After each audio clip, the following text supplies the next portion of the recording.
At our wedding rehearsal, my fiancé stood up and said, "This wedding is off." But what I said next shattered his world. Hi everyone. Before we get into today's video, I need your help. We've noticed that the channel's reach has been dropping a bit, and one of the best ways you can support us is by subscribing. It's quick, free, and helps us keep bringing you new and interesting stories. Your support means the world to us, and together we can grow this channel. Thank you so much. Now let's get to today's story. I'm writing from a temporary account for obvious reasons, and I've changed some details to protect my anonymity. You know that feeling when you're standing in a 3,000 Vera Wang dress, looking like an absolute goddess, and your fiancé decides that this is the perfect moment to destroy your life in front of 150 people? No? Lucky you. I'm about to tell you exactly how that feels, and trust me, it's a story you won't forget. But here's the thing. Sometimes the person you think is playing chess is actually just moving checkers around while you've been planning your endgame for months.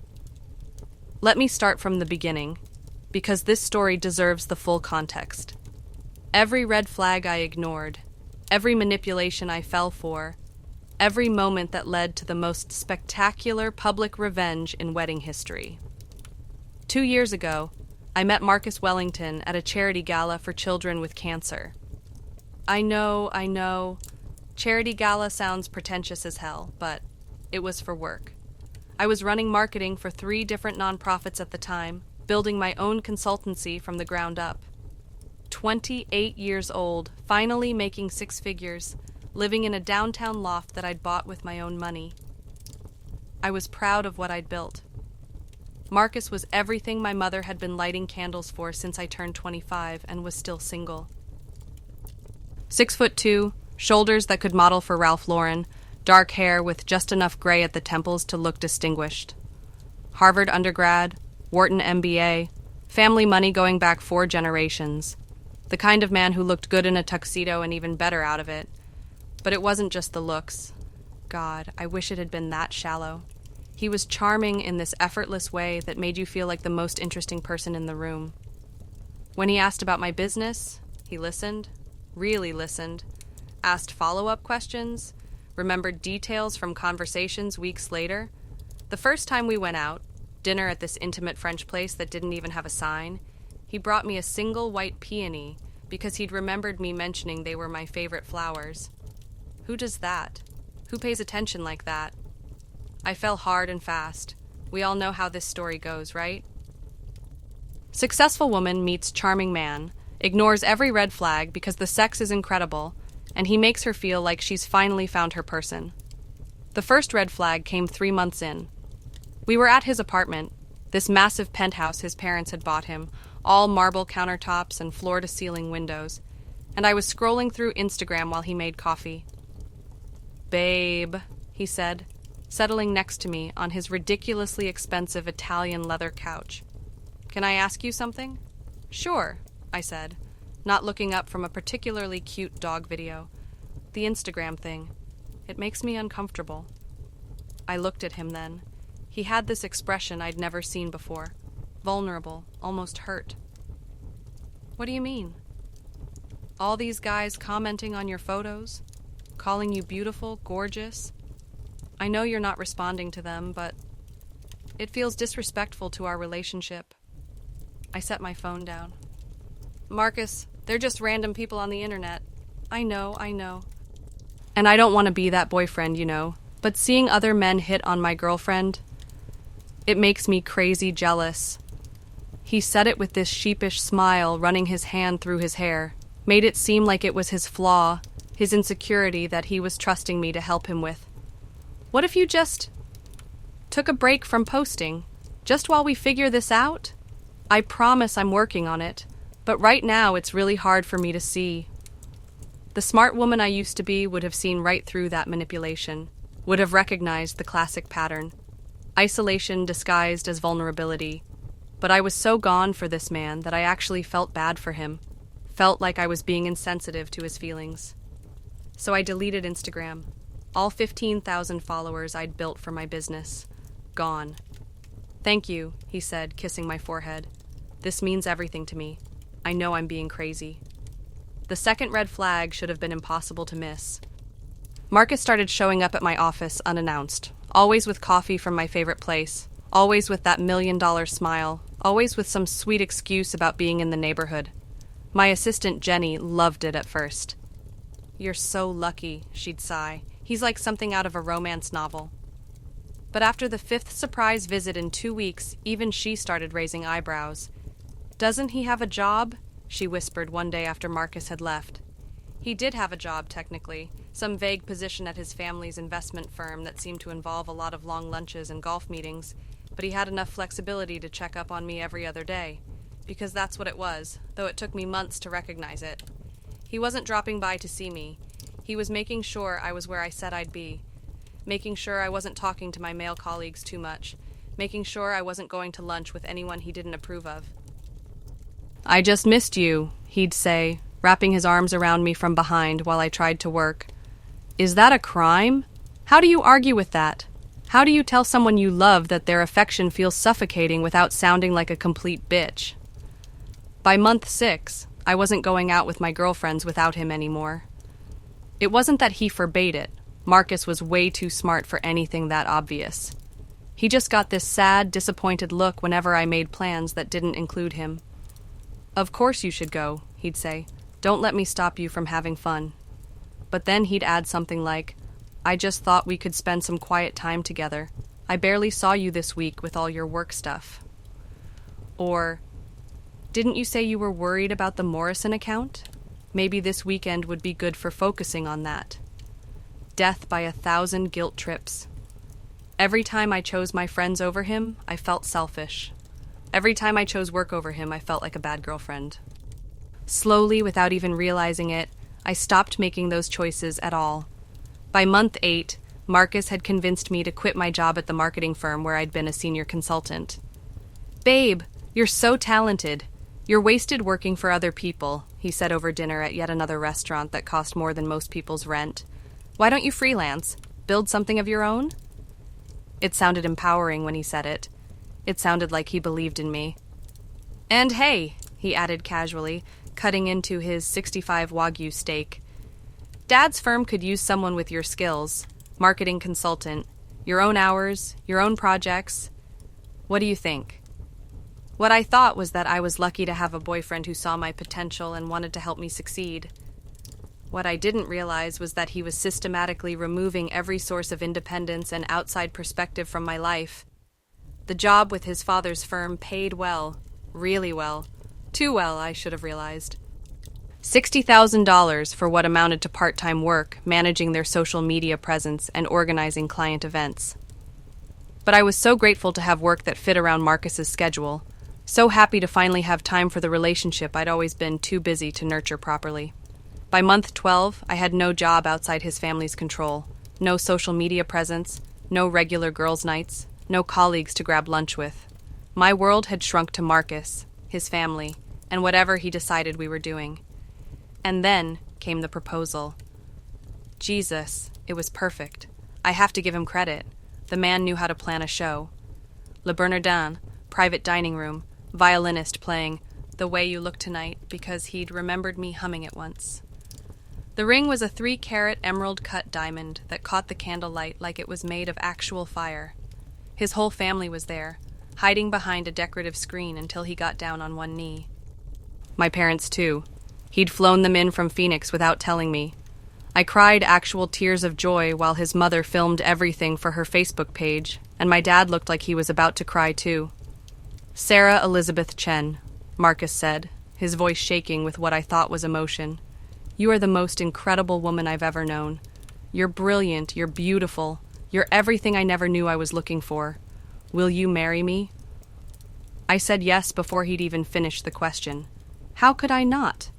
This perfect man who loved me enough to plan the perfect proposal was asking me to be his wife. I felt like I'd won the lottery. The engagement lasted 8 months of pure hell disguised as wedding bliss. Every single decision became a battle, though Marcus was way too smart to make it look like one. It was always presented as a discussion, a collaboration, a chance for us to figure out what we both want. Except what we both wanted somehow, always ended up being exactly what Marcus wanted. I wanted to get married at the Botanical Gardens, where we'd had our first official date. Marcus thought the country club where his parents were members would be more elegant, more us. When I pushed back, he didn't argue. He just looked hurt. "I thought you'd want our families to be comfortable," he said. "But if the Botanical Gardens are more important to you than making sure Grandma Wellington doesn't have to walk on uneven paths with her cane." Guilt, every time, packaged so prettily that I felt like a monster for wanting what I wanted. The guest list grew from the 50 people I'd imagined to over 200 because his mother simply couldn't leave out the Hendersons, or the Parkers, or the entire board of directors of Wellington Investment Group. "It's just one day," Marcus said when I freaked out about the cost. "Don't we want it to be perfect?" The flowers changed from the peonies and garden roses I'd dreamed of to his mother's preference for classic white lilies and orchids.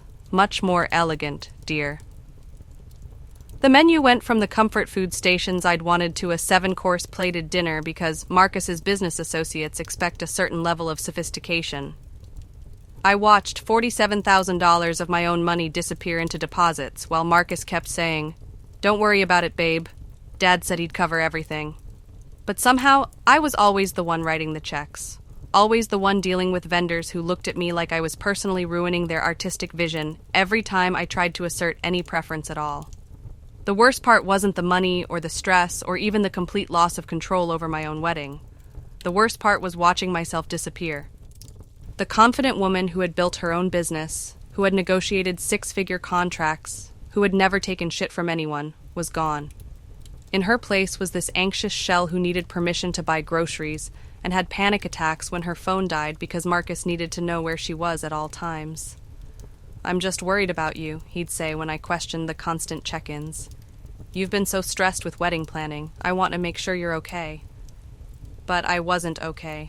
I was drowning, and everyone around me thought I was just stressed about the wedding. "All brides go through this," my mother said when I called her crying after a particularly brutal session with the wedding planner. "It's normal to feel overwhelmed. You're just perfectionist," my best friend Katie said. "Once the wedding's over, you'll feel so much better." But I knew it wasn't normal. I knew that planning your dream wedding shouldn't feel like slow-motion torture. I knew that the man who loved you shouldn't make you feel smaller every day. I just didn't know what to do about it. I'd given up everything for this relationship. My job, my social media presence, most of my friendships, my financial independence. What was I supposed to do? Call off a $47,000 wedding 3 weeks before the date because my fiancé was... what? Controlling? Manipulative? Those seemed like such strong words for a man who brought me coffee every morning and told me he loved me every night. And then, 3 weeks before the wedding, I found the screenshots. I was using Marcus's laptop to work on the seating chart, a task that had somehow become entirely my responsibility, despite the fact that 80 of the guests were his family and friends. He'd given me his password months ago, Marcus123, because even his passwords were predictable, so it wasn't like I was snooping. I was looking for photos from his cousin's wedding the year before, trying to get ideas for table arrangements. That's when I saw the folder labeled Insurance. Look, I know how this sounds. I know that opening that folder was technically a violation of privacy, but something about the name felt weird. Marcus didn't handle his own insurance. His family had people for that, and it was just sitting there on his desktop like he wasn't even trying to hide it. Curiosity killed the cat, but satisfaction brought it back. Inside were screenshots, hundreds of them. Screenshots of text messages between Marcus and someone named Vanessa, dating back almost 2 years. Screenshots that made my blood freeze in my veins. The first few were innocent enough, just catching up with an ex, the kind of thing that would have made me mildly jealous but not suspicious. But as I scrolled through, the tone changed, and then changed again. "How's the puppet?" From 8 months ago. Still playing house. "It's almost too easy, Van. Like, scary easy." Poor little rich girl thinks she's found her prince charming. The prenup is airtight. Even if this marriage lasts a year, I walk away with half her consulting business. Dad's lawyers are fucking geniuses. I had to read that one 3 times before it sank in. Half my business. The one I'd built from nothing. The one that was my entire identity before I met him. The prenup I'd signed because he'd said it was just to protect both of us. Standard procedure for people with assets. But it got worse. So much worse. Dad says I need to be married to take over the company board position. Something about shareholders trusting family men more than bachelors. Lucky me, I found the perfect little puppet who actually thinks I love her. You're terrible, Vanessa had replied. What if she finds out? Are you kidding? She gave up her career, her friends, her entire life for me. She's so desperate to make this work. She'd probably apologize if she caught me cheating. Speaking of which, when do I get you back? I'm getting tired of being the secret. Soon, baby. Just gotta make it through the wedding and the honeymoon. Then I'll start documenting her erratic behavior. Prenup has a clause about mental instability. Give me 6 months and I'll have enough evidence to justify a divorce and keep everything.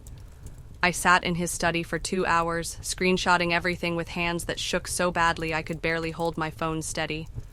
The conversation went on for months, chronicling every step of his plan to marry me, steal my business, and then divorce me while making it look like I was the unstable one. There were messages about specific fights we'd had, with him analyzing how to manipulate me better next time. Messages about my work, my clients, my income, all information he'd been feeding to his father to help them position themselves as competitors in the market. Messages about our sex life that made me want to vomit. Messages about how clingy and desperate I was, how easy it was to make me feel guilty for wanting things he didn't want to give me. And the most recent ones, from just 3 days earlier. Wedding's in 3 weeks. Can't wait to be done with this charade. You have no idea how hard it is to pretend I'm in love with someone so basic. Poor baby, Vanessa had replied, but think about the payout. $500,000 business, plus whatever you can get in the divorce settlement. Plus the board position. Dad's already drawn up the paperwork. Once I'm married, I'll have a seat and a salary that'll set us up for life. And then you can finally dump little Sarah and we can be together for real. Can't wait, baby. Can't fucking wait. The last screenshot was from yesterday. Yesterday, while I was confirming final headcounts with the caterer and picking up my wedding shoes. She's been planning seating charts all week, too busy being the perfect little wife-to-be to notice I'm about to destroy her entire life. I closed the laptop and sat in his study until my legs stopped shaking. Then I opened it again and screenshot everything a second time, just to make sure I had backup copies. This man I was supposed to marry in 21 days had been playing me like a fiddle for almost 2 years. Every sweet gesture, every romantic moment, every time he'd made me feel loved and cherished, it had all been an act, a calculated performance designed to steal everything I'd worked for and leave me with nothing. But instead of falling apart, something cold and sharp settled in my chest. Maybe it was shock. Maybe it was rage. Maybe it was the part of me that had negotiated million-dollar deals before I let him convince me I was nothing without him. I wasn't going to be his victim. I was going to be his worst nightmare. The next 3 weeks were the performance of a lifetime. I became the perfect fiancé, the glowing bride-to-be who couldn't wait to become Mrs. Marcus Wellington. I confirmed vendor orders, finalized seating arrangements, and smiled until my face hurt. But in secret, I was building a case. I hired a private investigator with money from an account Marcus didn't know about, my emergency fund that I'd never mentioned, because he'd made such a big deal about us combining our lives completely. Within a week, she'd confirmed that Marcus had been seeing Vanessa regularly throughout our entire relationship. Photos, timestamps, hotel records, everything I needed to prove infidelity. I had my lawyer, my own lawyer, not the one who'd handled the prenup, review every document Marcus had ever asked me to sign. Turned out, that standard prenup was anything but standard. It was specifically designed to transfer ownership of my business to Marcus in the event of divorce, under a clause about marital assets developed during the partnership. But here's the thing about being in marketing.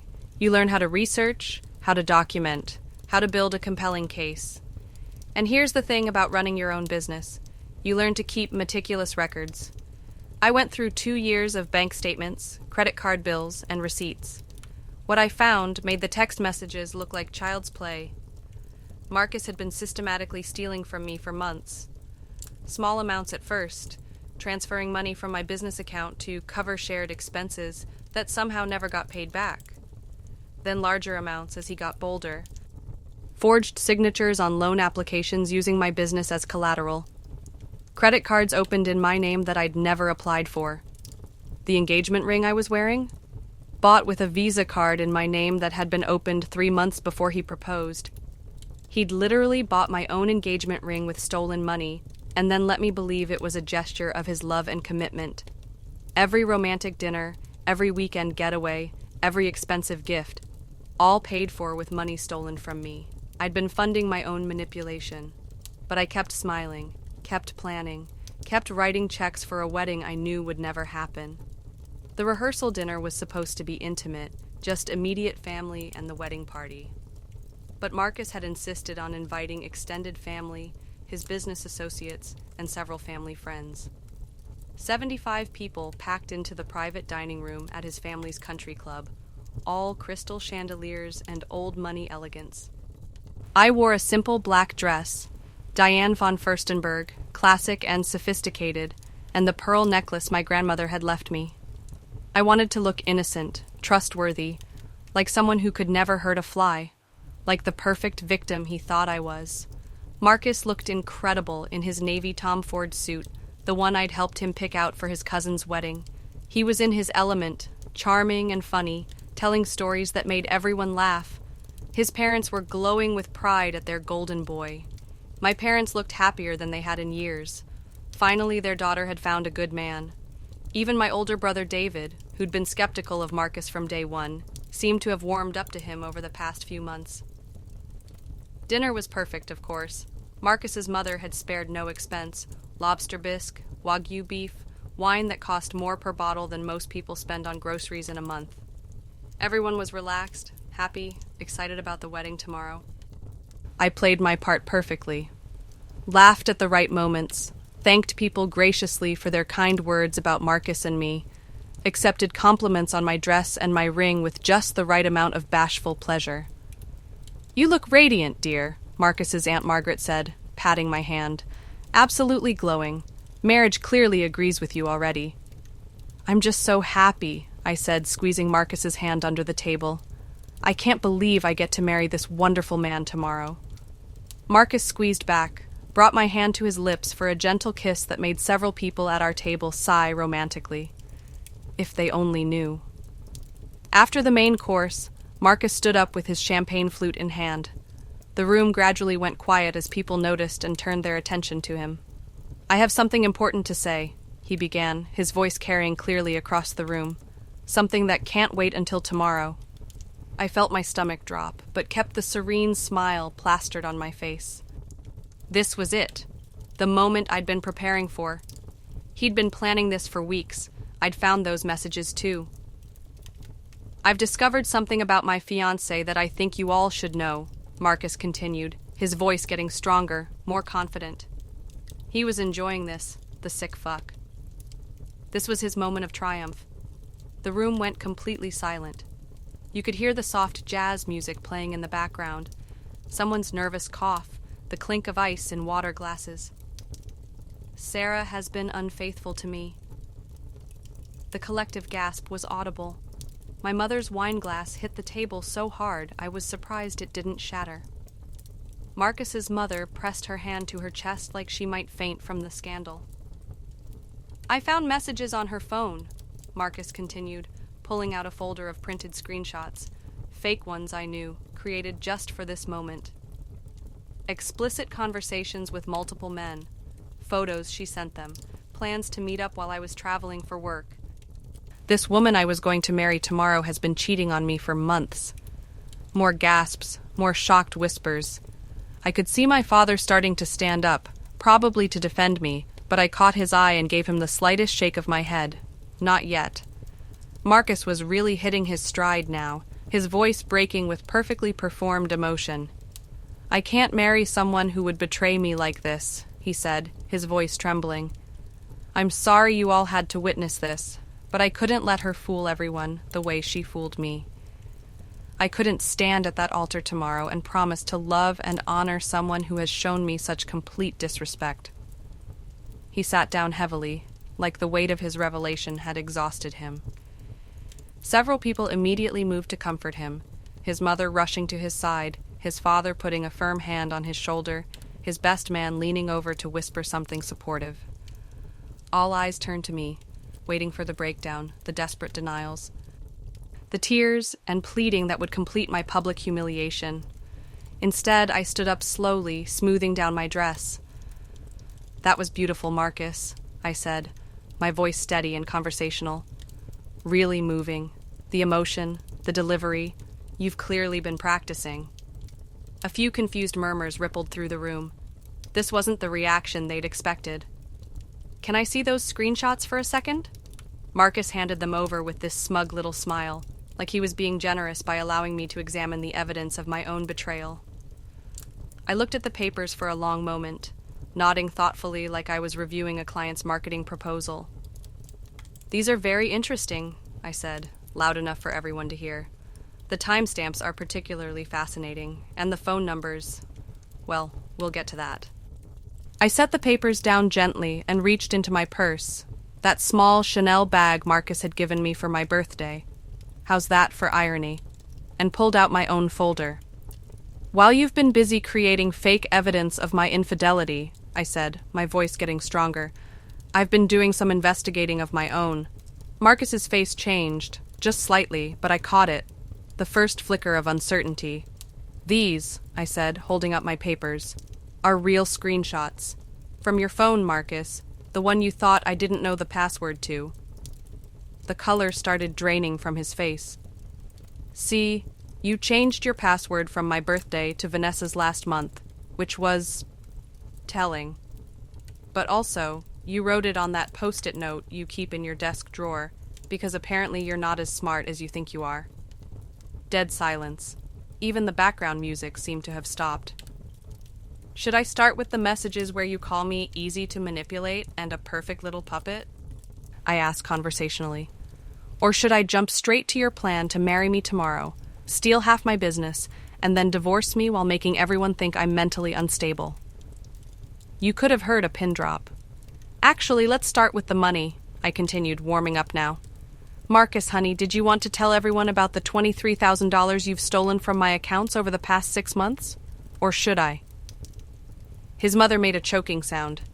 His father was staring at Marcus like he'd never seen him before. The forged signatures on loan applications using my business as collateral, the credit cards you opened in my name without my knowledge, the fact that you bought my own engagement ring with money stolen from me? I held up the ring, letting it catch the light. "Visa card ending in 4847, opened in my name 3 months before you proposed.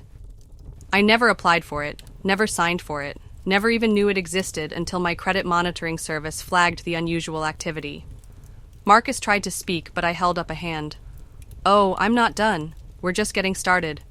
I turned to address the room directly, like I was giving a presentation to a very important board of directors.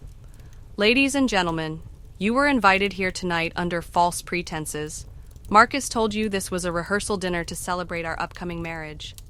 What he actually planned was my public humiliation, a calculated attempt to destroy my reputation and leave me so broken that I wouldn't fight him when he stole everything I've worked for." I started pacing slightly, like a prosecutor presenting to a jury. "But here's what Marcus didn't know. I've been documenting everything, every forged signature, every stolen dollar, every lie he's told. I have bank records, credit reports, security footage from hotels where he's been meeting his real girlfriend." I paused for effect. "Oh, did I mention Vanessa? His ex-girlfriend who he's been sleeping with for the past year and a half? The same Vanessa who helped him plan this whole charade, who's been laughing about what an easy mark I am?" I pulled out my phone and started reading directly from the screenshots. She's so desperate to make this work, she'd probably apologize if she caught me cheating. That was from last month, Marcus.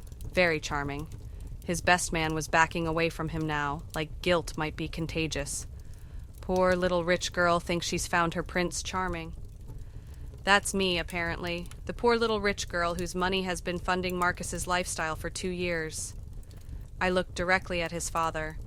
Mr. Wellington, did you know that your son has been embezzling money from my business to pay for his car payments? His rent? His country club membership that he claims is necessary for networking? Marcus's father looked like he was going to have a stroke.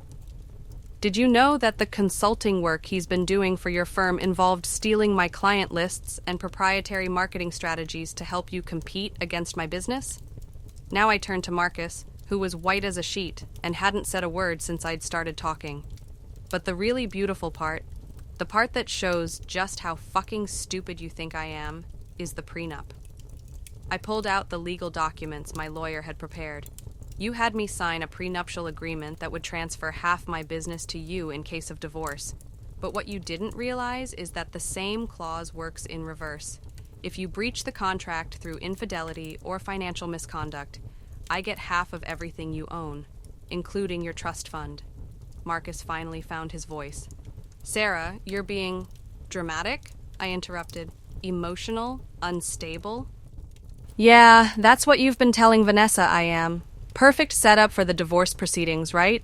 Make everyone think I'm crazy so no one questions why you're leaving me. I walked closer to him, close enough that only he could hear my next words. You picked the wrong woman to fuck with, you sociopathic piece of shit. Then I stepped back and addressed the room one final time. The wedding is canceled, obviously. I've already contacted all the vendors. Most of the deposits are refundable since we're canceling due to fraud, which is exactly what this is. The flowers have been donated to the women's shelter downtown. Seemed appropriate. I picked up my purse and started walking toward the door. Oh, and Marcus? My attorney will be in touch on Monday. Turns out identity theft, wire fraud, and embezzlement are federal crimes. The FBI Financial Crimes Division is very interested in your case. The last thing I heard as I walked out was his mother's voice, shrill and desperate. Marcus Anthony Wellington, what have you done?